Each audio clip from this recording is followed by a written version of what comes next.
মহিলাদের কতটা সাড়া পাচ্ছেন? যথেষ্ট সাড়া আছে, যেহেতু এটা কর্মী মিটিং ছিল। আমাদের যেসব মহিলারা দায়িত্বশীল আছে তারা এসেছিলেন, আজকে উপস্থিত হয়েছিলেন, এবং যারা উপস্থিত হয়নি তারাও কিন্তু অবশ্যই আমাদের সহযোগিতা করছে, আমাদের পাশে আছে, সঙ্গে আছে, সাথে আছে। অবশ্যই তারা আমাদের 100% সহযোগিতা করে। সামনে যে দিন আসে আপনারা কি ভাঙড়ে আরো বড় জনসভা? হ্যাঁ, অবশ্যই। এটা তো আমাদের সবে কর্মী মিটিং হয়েছে, নির্বাচন কমিটি হয়েছে, সেই কমিটি নিয়ে মিটিং হয়েছে। এরপর আমাদের পথ চলা শুরু। এই যে বাম কংগ্রেস 21-এ বা 23-এ যে জোট ছিল, সেই জোটটা এখন নেই, আপনারা কতটা লড়াই করতে পারবেন? দেখুন, আমরা চেষ্টা করেছিলাম দেশের স্বার্থে, মানুষের স্বার্থে একসঙ্গে ঐক্যবদ্ধ লড়াই করতে, কিন্তু অন্যান্য শরিক দল তারা চায়নি, তাদের ইচ্ছা ছিল না, তারা জোট করেনি। আমরা এককভাবে লড়াই করতে প্রস্তুত আছি। গণতন্ত্রের শেষ কথা মানুষ বলে। মানুষ বুঝতে পারছে দিন শেষে যে কে কী চাইছে, তৃণমূল কী চাইছে, সিপিএম কী চাইছে, বিজেপি কী চাইছে, সবটাই মানুষ বুঝতে পারছে। একটা জিনিস ভাবতে হবে, এখানে তৃণমূল বিজেপি এরা দুজন এই একটা বাইনারি ছিল। এইখানে দাঁড়িয়ে যদি এখানে মনে করতো সিপিএমের বন্ধুরা যে আমরা মানুষের স্বার্থে রাজনীতি করব, তাহলে জোটটা করতো। যারা বলে ভোট শেষ, জোট শেষ, জোট নয়, এটা শেয়ার সিট সমঝোতা, তাদেরকে মানুষ জবাব দেবে। আজকে তো মূলত একটা কর্মী সভা ছিল। প্রত্যেক বুথ থেকে 2-3 জন আমাদের যারা মেন নির্বাচন কমিটির নেতৃত্ব আছে তাদেরকে ডাকা হয়েছিল। আজ আমাদের প্রথম এই যাদবপুর লোকসভার যিনি ক্যান্ডিডেট হয়েছেন নুর আলম খান অ্যাডভোকেট, ওনার সঙ্গে এই ফার্স্ট আমাদের কর্মী মিটিং। এটা জনসভা নয়, জনসভা হলে তো এখানে লোক দেওয়ার জায়গা হতো না। প্রচুর সাড়া পেয়েছি, যথেষ্ট সাড়া পেয়েছি। শুধু কর্মী সভা, মানুষের অনেক আস্থা আছে আমাদের প্রতি, অনেক ভরসা আছে। সেই জায়গায় দাঁড়িয়ে আমরা আশাবাদী যে যাদবপুর লোকসভা আমাদের ইন্ডিয়ান সেকুলার ফ্রন্টের ক্যান্ডিডেট অ্যাডভোকেট নুর আলম খান উনি জয়ী হবেন। কি বলবেন? এক শ্রেণী তৃণমূল দলের নেতারা দাবি করছেন যে আইএসএফের লোক নেই, কিন্তু আজকে দেখলাম যে এত মানুষের ঢল, যে একটা কর্মী সভায় এত মানুষের ঢল, তাহলে জনসভা হলে কতটা মানুষের ঢল? জনসভা হলে জায়গা দেওয়া যেত না। মূলত এটা কর্মী সভা, প্রত্যেক বুথ থেকে 2-3 জন করে নিয়ে এটা করা হয়েছে। তো তৃণমূলের বন্ধুরা যেসব কথাগুলো বলে, ওরা তো সত্যি কথা কম বলে আর মিথ্যে কথা বেশি বলে। 99% মিথ্যে কথা বলে আর সত্যি কথা বলে 1%। তো ওদের কথা আমরা কান দিই না। কে কি বলছে, কাকে কান নিয়ে গেছে, এই কথায় আমরা বিশ্বাসী নয়। আমরা কানে হাত দিয়ে দেখি কানটা আমার কানের জায়গায় আছে কি না, কাকে পিছনে ছুটি না।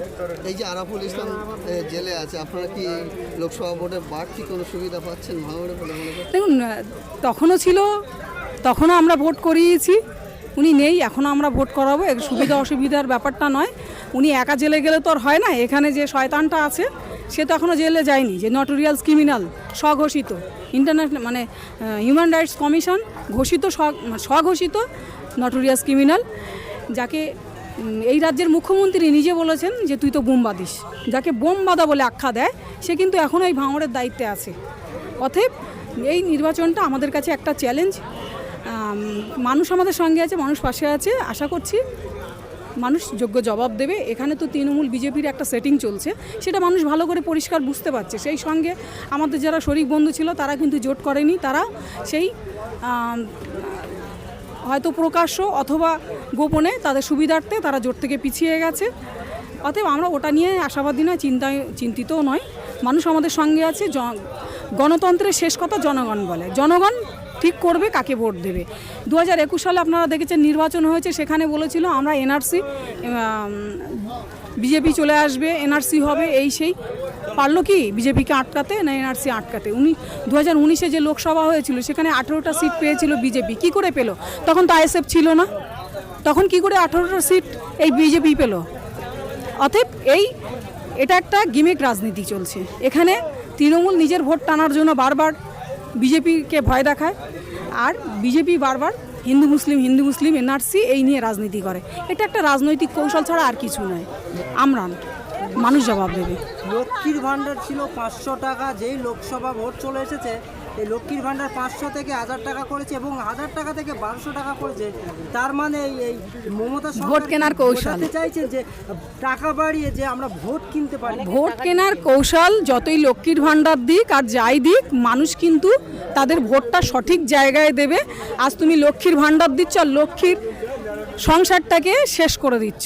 আর 26,000 প্রায় প্লাস 25,000 প্লাস চাকরি প্রার্থী, তারা চাকরি হারিয়েছে। কাদের জন্য হারিয়েছে? আর সেই লক্ষ্মীগুলোর কি মানে দোষটা কোথায়, অপরাধ কোথায় তাদের?